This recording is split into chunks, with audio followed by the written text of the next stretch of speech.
Hi friends, രൂപേഷാണ്. കഴിഞ്ഞ ദിവസം വന്നൊരു സംശയമാണ്. അതായത് ഒരാൾ അയാളുടെ GSTN രജിസ്ട്രേഷൻ അഥവാ GST രജിസ്ട്രേഷൻ ഏപ്രിൽ 20-ാം തീയതിക്ക് ശേഷം എടുക്കുകയുണ്ടായി. അപ്പോൾ ഏപ്രിൽ ലാസ്റ്റാണ് എടുത്തതെങ്കിൽ കൂടി തന്നെ ഏപ്രിൽ ഒരു ട്രാൻസാക്ഷനും അവർ നടത്തിയിട്ടില്ല. അതായത് യാതൊരുവിധ പർച്ചേസോ സെയിൽസോ ഒരു ട്രാൻസാക്ഷനും ഏപ്രിലിൽ അവർ ചെയ്തിട്ടില്ല. പകരം മെയ് തുടങ്ങിയതിന് ശേഷമാണ് ബിസിനസ്സിന് ആവശ്യമായിട്ടുള്ള പർച്ചേസും സെയിൽസും ട്രാൻസാക്ഷൻസ് എല്ലാം സ്റ്റാർട്ട് ചെയ്യുന്നത് മെയ് മാസത്തിലാണ്.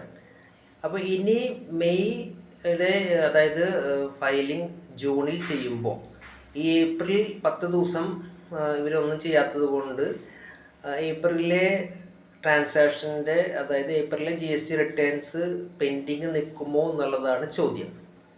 തീർച്ചയായിട്ടും പർച്ചേസും സെയിൽസും ഒന്നുമില്ലെങ്കിൽ തന്നെ രജിസ്ട്രേഷൻ എടുത്തത് കൊണ്ട് ഏപ്രിൽ മാസത്തെ റിട്ടേൺ അവർ ചെയ്യേണ്ടതായിരുന്നു മെയ് മാസത്തിൽ. പക്ഷെ അത് ചെയ്യാൻ വിട്ടുപോയി. അപ്പോൾ ഇനി സംഭവിക്കാൻ പോകുന്നത് മെയ് മാസത്തിലെ റിട്ടേൺ ജൂണിൽ സബ്മിറ്റ് ചെയ്യുമ്പോൾ അതിൽ ഏപ്രിൽ മാസത്തെ റിട്ടേൺ അവിടെ പെൻഡിങ് ആയി കാണിക്കും. അതാണ് സംഭവിക്കുക. അതുപോലെ തന്നെ അതിൻ്റെ ലേറ്റ് ഫീ പെർ ഡേ 20 rupees വെച്ചിട്ട് ലേറ്റ് ഫീയും അടയ്ക്കേണ്ടതായിട്ട് വരാം.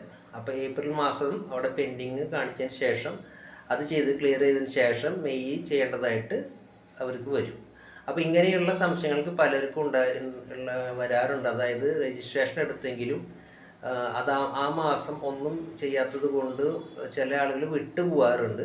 അപ്പോൾ അത് ശ്രദ്ധിക്കണം. കാരണം നിങ്ങൾ ഏത് മാസമാണോ രജിസ്ട്രേഷൻ എടുക്കുന്നത് ആ മാസം യാതൊരു ട്രാൻസാക്ഷൻസ് ഇല്ലെങ്കിൽ തന്നെയും നിങ്ങൾ നീൽ റിട്ടേൺ ആ മാസത്തെ GSTയിൽ ചെയ്യേണ്ടതാണ്.